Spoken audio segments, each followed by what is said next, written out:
Starting at FVLA Home, I scroll into the Lumenexus Typography engine where presence, velocity, proximity, and time begin driving everything.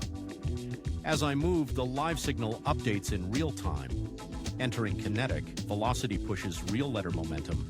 Scrolling down, scaling reacts to proximity so every word knows where I am. Next, pulsing shifts each word independently.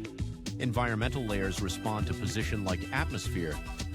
Finally, breathing ignites each letter into life. One signal controls everything. Thanks for watching FrontEnd Systems Lab. Please subscribe for more under the hood content.